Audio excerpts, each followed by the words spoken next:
Jermall Charlo retains his WBC interim world middleweight title with a 12-round unanimous decision over Matvey Korobov.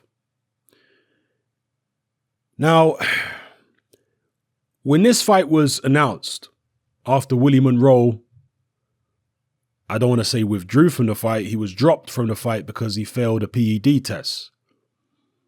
A few people approached me on social media and asked my opinion on Korobov. And I said that Korobov is a much better opponent than Willie Monroe. And this is actually an interesting fight now. Jermall Charlo versus Korobov, because Korobov can really box. Like, Korobov is no joker. He's no donut at all. This man can box.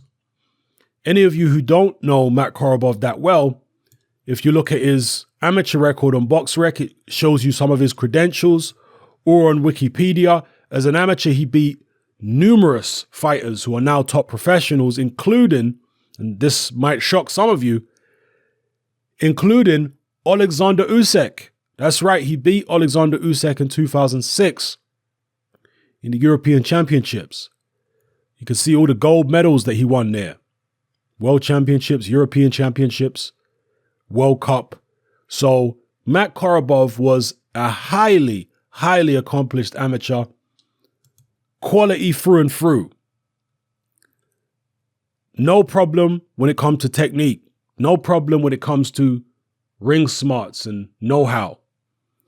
And if you reach that level in the amateurs, more often than not, you're going to be somebody who does have a good degree of mental strength. Okay, not always, but for the most part. And that's what I felt about Matvey Korobov going into this fight. That this is a far superior opponent to Willie Monroe Jr. Willie Monroe, he really lacks that mental strength to succeed at elite level, at the highest level.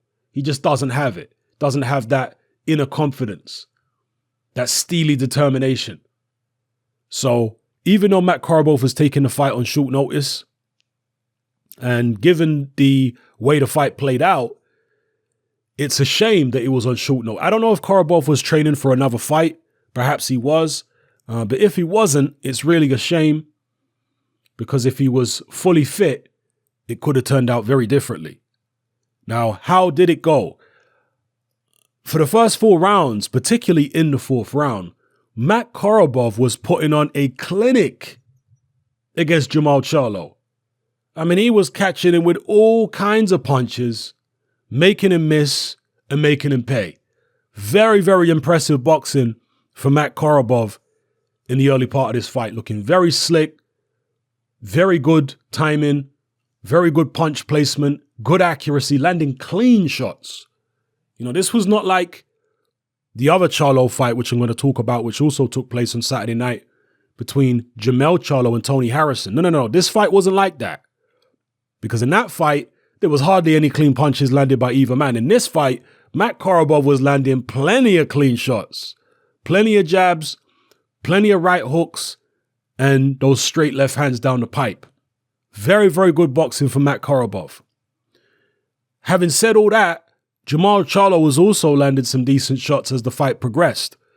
And again, if Korobov wasn't already training for a fight, and I don't know whether he was or he wasn't, then it might explain why he kind of faded down the stretch.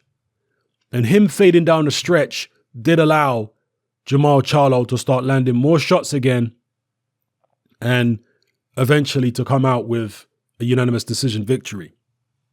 Now, I didn't actually score the fight. I did score the other Charlo fight, okay, because to be fair, I heard there was controversy both times. I heard a lot of people say that Matvey Korobov was robbed, and I also heard people say that Jermall Charlo was robbed against Tony Harrison. I did score the Jermall Charlo-Tony Harrison fight. I did not score the Jermall Charlo-Matvey Korobov fight. Okay, I was just watching it, enjoying it. My impression was that Korobov was the far more skilled of the two. Him fading down the stretch inevitably would have led to him losing rounds. But when I look at the scorecard here, 116 to 112 twice. I mean, 4 rounds in favor of Charlo, that's a little wide to me. But this one right here, 119 to 108, that's a scandal. These scorecards, taken in context with this one here, are very, very fishy. Very fishy. One thing I can say about both Charlos is that from a stylistic point of view, they seem to struggle with slick boxers. Both of them. I would say Jermall handles them slightly better because Jermall is a naturally more aggressive fighter. Jermall is a boxer puncher. Jermall likes people to come at him, kind of like Chris Eubank Jr. If you come at him, he'll light you up like a Christmas tree. But if you stand off and you box and you use some cuteness and slickness, he has a lot of trouble. Okay, so Jermall struggles with it more than Jermall, but Jermall does struggle with it too. And we saw it in this fight. But once again, Matt Korobov is no slouch. The guy can box. I mean, if you look at Korobov's resume, some of you may remember the Andy Lee fight, right? He was outboxing Andy Lee nicely before he got clipped and stopped on his feet in that fight. And you'd also notice that he's got a win, Matt Korobov, a couple of years ago against Uzcategui. And Uzcategui is now a top contender at super middleweight. In fact, doesn't he have... No, he doesn't have any kind of title at the moment. I thought he might have some interim title or something. No. But he is fighting Caleb Plant for the IBF super middleweight title in his next fight on January 13th. So Uzcategui is well respected. Matt Korobov beat Uzcategui, and that was prior to losing the Andy Lee fight. And since then, I mean, if you look at him since 2016 to 2018, he's been fighting 8-rounders. In fact, his fight prior to the Charlo fight was a 6-rounder. This would suggest he may not have been in the greatest of condition when he's fighting all these short little fights against journeyman opposition. So given how well he did against Charlo at short notice, not being in peak condition, it gives you an indication of how good this man is. And a lot of people would say it also gives you an indication of how limited Jermall Charlo is. At least against a slick southpaw. I'd like to see them run it back, to be honest with you. I can't see it happening anytime in the near future. I think Jermall and his team are going to stay the hell away from Matt Korobov. He's going to remember those early rounds and all the shots that he took. And he's going to think, you know what?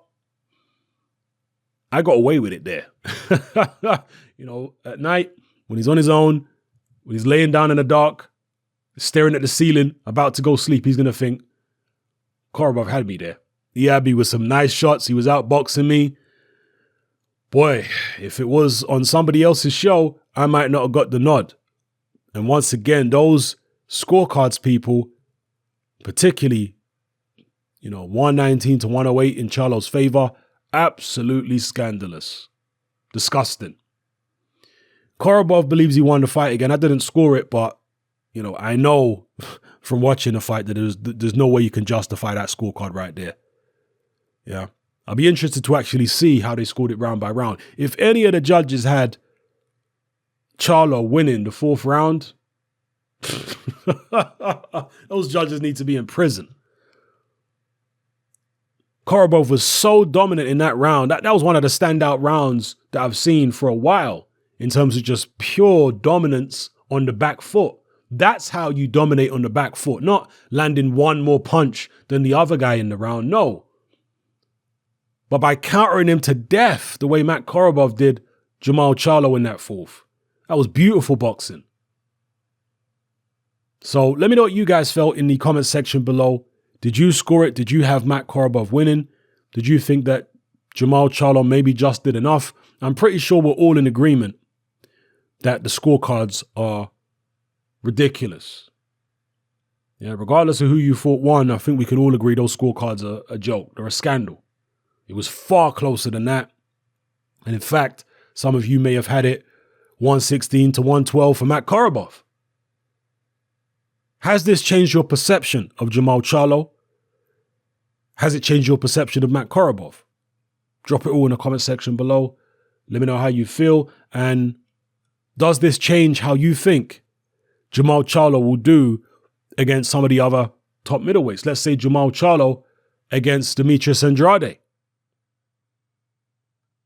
a guy who is also a southpaw, also slick, also can box.